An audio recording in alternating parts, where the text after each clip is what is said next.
Good morning on this beautiful September morning. So rather than picking flowers today, I thought I would just give you a little peek of some of my garden. Not all of it, but just some of it. I have dahlias and all kinds of different flowers up here. As you can tell, I love flowers and roses. All right, and then I have roses down here. Actually, kind of all over the place. I think at one point I counted, and I have about 70. So, not gonna pick a bunch of flowers today, but this is it. So back in our living room, thank you for looking at my garden and the little tour. I just felt inspired today to talk about gardening, and actually more so the importance of nurturing a plant, a tree, and of course the same goes true of a pet too. But nurturing something and how by nurturing a plant or an animal, it's really feeding our soul and nurturing that part of ourselves too. So some people have said, I can't do gardening. I don't have a green thumb. I don't believe in that at all. My thumb is not green, and I just feel like, and anyone can garden. Of course, there's gardeners that are superb, that know so much and study it deeply. I'm not talking about that. I'm just talking about the willingness to water, to tend a little bit, and to rejoice in the beauty that comes. That it's just such a wonderful thing. My mother started me gardening when I was just the littlest girl, because she always loved to garden, and I think she gave me a package of radishes, and those are really quick and easy to grow, and I didn't actually like them, but I loved the ones that I grew. I think within 3 weeks I already had little radishes, and it was like so amazing, and that got me hooked on gardening. And there's 2 little girls that live next door to us, 1-year-old and 5. And I thought, I'm going to do the same thing for the 5-year-old. And I planted a garden with her, and she has a tomato plant in a pot. And she's so excited about each tomato that comes. So excited, and she has to report about it, and she's growing these little cherry tomatoes, and she shares them with the little 1-year-old, and it's brought a lot of joy. And she loves watering them. So I just want to encourage you.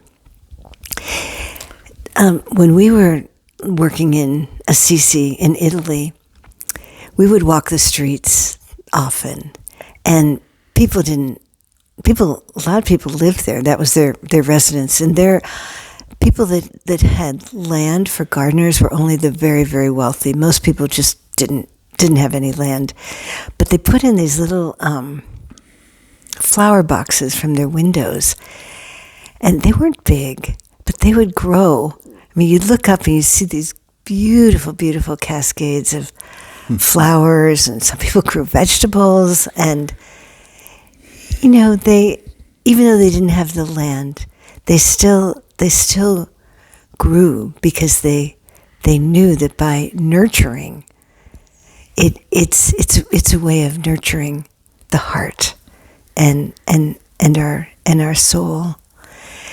Some of you maybe live in an apartment, maybe in New York City, and you can't even have a window box. Maybe you don't even have a window. I don't know, but you can get these little round things of succulents, And they're like the easiest thing in the world to grow. And it's very satisfactory. They only need to be watered once a week. But you can watch the different leaves grow and glisten, and it's just a beautiful thing. Whenever I'm having a hard time in my life, I step out and do something for the garden. Even if it's pouring rain, I'll step out and do one thing. And in nurturing the plants, I also feel so deeply nurtured. So I just hope that this encourages you to garden, if even just the littlest tiniest bit. All right. Yeah. Joyce does the flowers. I do vegetables and fruit trees, and for me that is so nurturing too. I really love that. Yeah, and the key word here is nurturing. Nurturing. Do you know that studies have shown that when you talk to a plant, it does better? So, you can actually love plants. And of course, our pets we talk to all the time.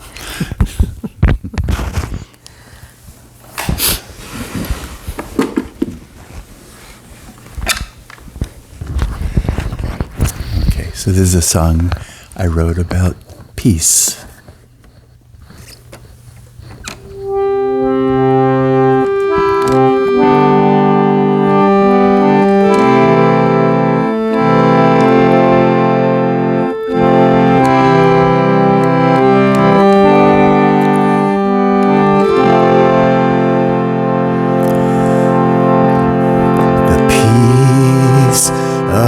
River washes over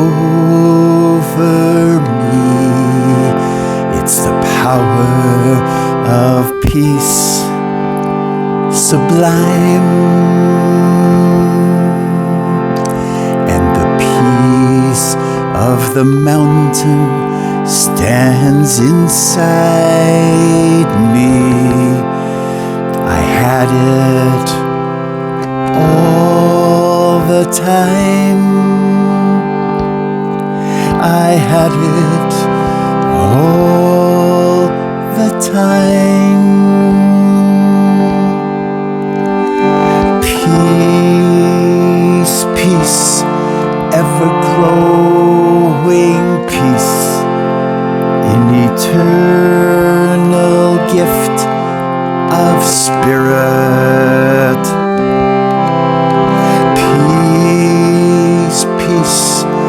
The blessing of peace, always here when I need it, always here when I need it.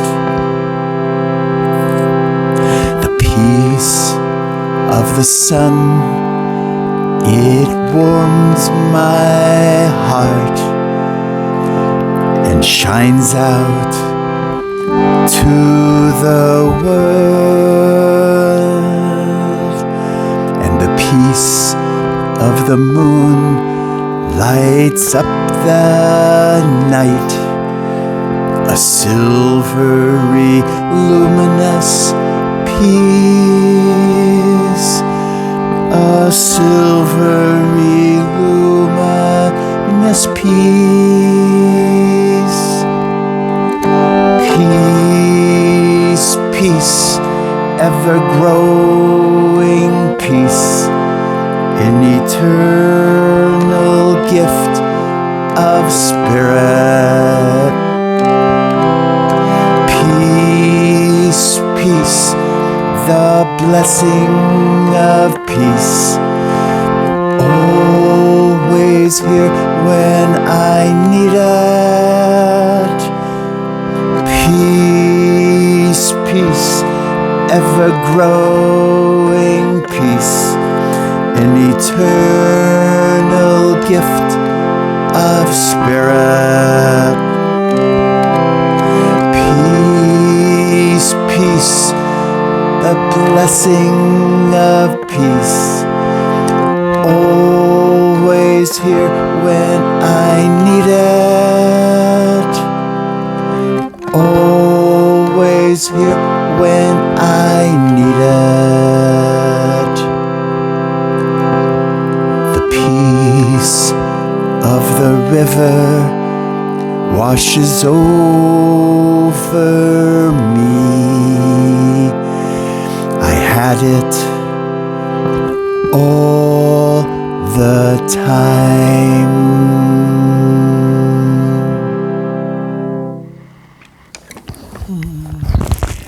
Close your eyes a moment and just feel that. All the peace that we want is already within us. It's already there. The peace that we seek is within. All we need to do is take one wonderfully deep breath of life, one divine breath, and accept the peace is right there whenever we want it. Okay, and open your eyes, and thanks for being with us. And remember to even nurture one plant as a way of nurturing yourself. That's beautiful. You know, I thought of a little story. This is true. So my parents lived next door to us for the last years of their lives, and the apartment had just a little deck. And at first, my mother had all these flowers, and it was very, very beautiful. But as she got older and disabled, she just had one rose. It was called a double delight in a pot. She had it right by the door, and that was her. She watered it every day and talked to it and gave it fertilizer, and that was the one thing that she could do. And then in the last 3 weeks of her life, she could no longer get out of bed, and so I watered it, but I placed her hospital bed as close to that rose as possible. It was really just a couple feet away, her hospital bed, and then the outside was the rose. And she continued to look at it and talk to it. And that rose bush typically would put out maybe four roses at a time, and then there'd be a long waiting period, maybe 4 more. But I noticed as she was dying that something was happening. And in the days before, there were all these buds forming. And on the day that my mother died, there were probably 25 beautiful double delight roses that came out of this plant. Wow. It was so special. And of course I kept the plant and I nurtured it, but it never did that again. And I think plants are they're really tuned into us, and they give back so much. All right. So guess what? What? You are a double delight to me. Thank you, Barry. Thank you. Thank you.